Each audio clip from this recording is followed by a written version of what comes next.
নমস্কার বন্ধুরা, শ্রাবন্তীর রান্নাঘরে আপনাদের সকলকে স্বাগত জানাই। আজকে আপনাদের সাথে শেয়ার করব মোচার চপের রেসিপি। প্রথমে আমি মোচাটাকে কেটে খুব ভালোভাবে ধুয়ে নিয়ে রেখে দিয়েছি।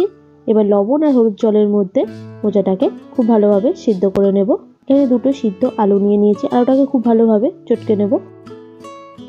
এখানে বড় চামচের 2 চামচ বেসন নিয়ে নিয়েছি। লবণ, হলুদ গুঁড়ো, লাল লঙ্কার গুঁড়ো, ধনে গুঁড়ো আর খাবার সোডা দিয়ে ভালো করে মিশিয়ে নিতে হবে।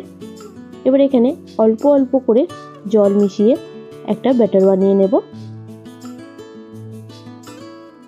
এই রকম টাইপের একটা ব্যাটার বানাবো, খুব বেশিও পাতলা না।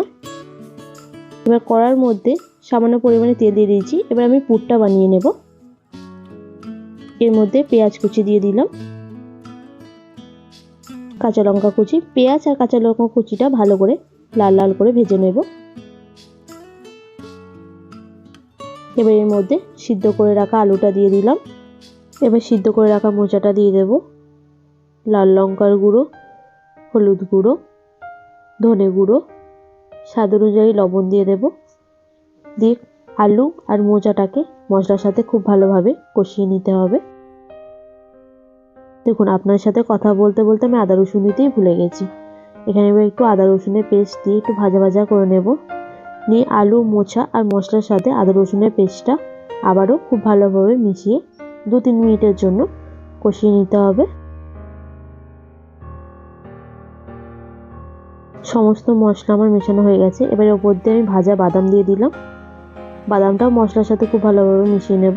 ভিডিওটি ভালো লাগলে অবশ্যই লাইক, সাবস্ক্রাইব ও শেয়ার করে দেবেন। দেখুন, আমাদের চপের পুর রেডি।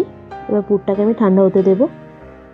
কড়ার মধ্যে বেশ কিছুটা তেল গরম হতে দিয়ে দিলাম।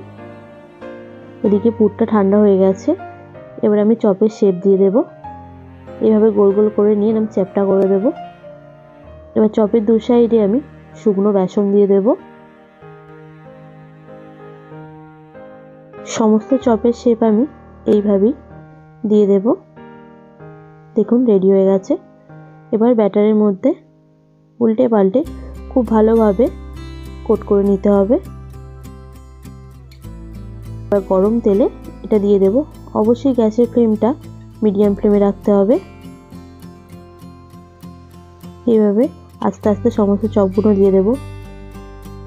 উল্টে পাল্টে লাল লাল করে ফ্রাই করে নিতে হবে। দেখুন, আমার চপ ভাজা প্রায় রেডি। আপনারাও বাড়িতে ট্রাই করবেন। এবার গরম গরম প্লেটে কাসুন্দির সাথে পরিবেশন করুন।